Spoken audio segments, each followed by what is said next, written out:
My sister's accident. June 24th, 2011, the event that happened on this day changed my life forever. It was a normal summer day that I spent at my aunt's house, but little did I know my sister was being whisked away in an ambulance.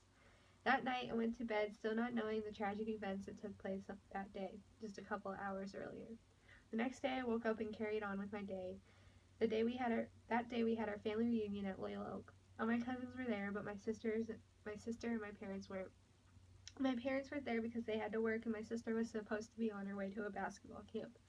I didn't think anything else about what they had going on, they just couldn't make it.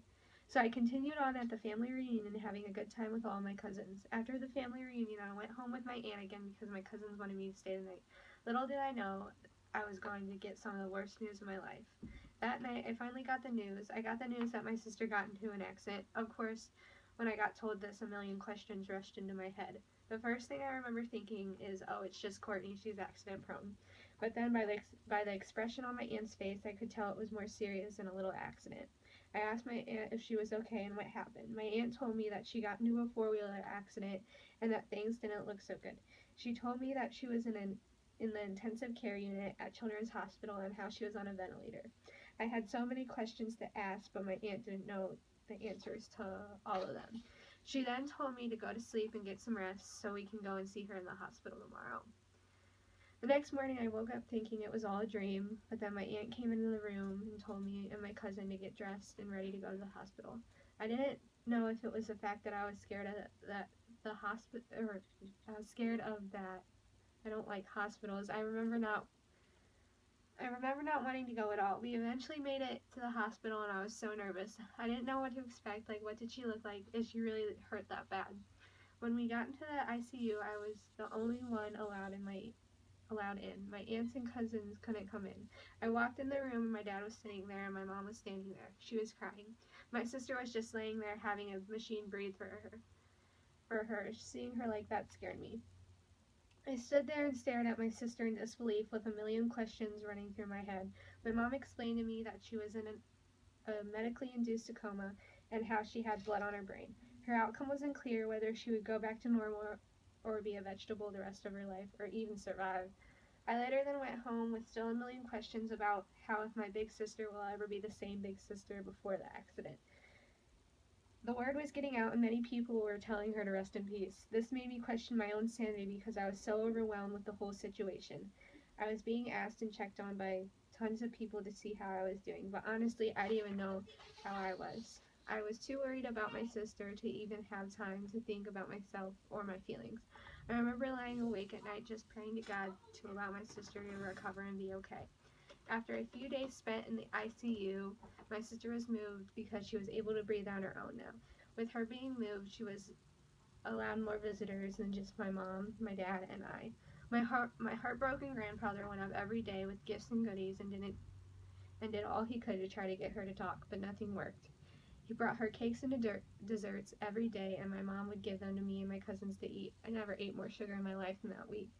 I did all I could to avoid the hospital because of my fear, but then I finally worked up the courage to go back and see her. I walked into the room full of balloons and sadness. My sister wasn't talking, and she also didn't know who I was. Finding out that she didn't know who I was, and it was heartbreaking, and it made me not want to go back to the hospital even more.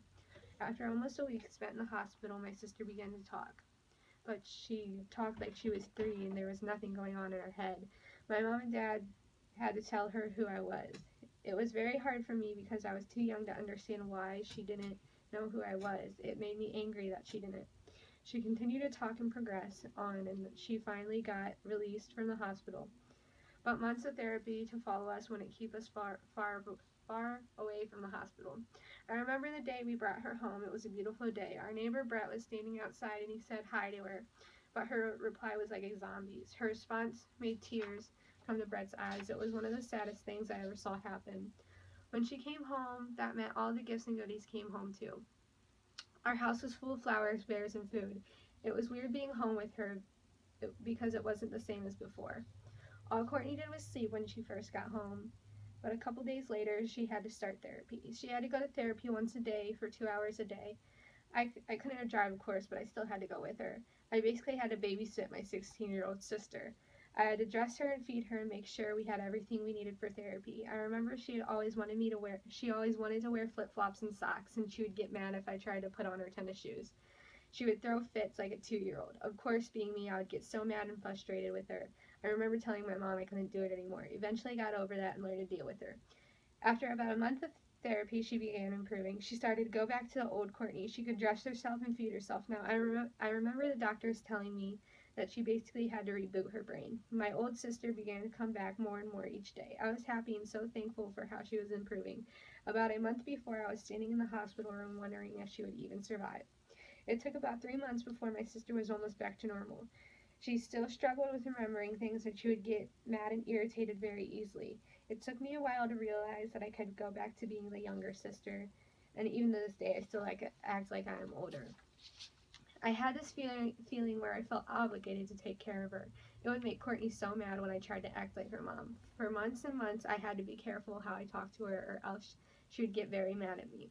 It was frustrating to me because Courtney didn't know what everyone went through while she was rebooting her brain. The whole situation for me was life changing. I was put in a position where I had to mature and grow up faster than the rest of the kids my age did. My family needed someone they could rely on to take care of Courtney, and that was me. It was a horrible thing that happened to Courtney and my family, and it changed all our lives forever.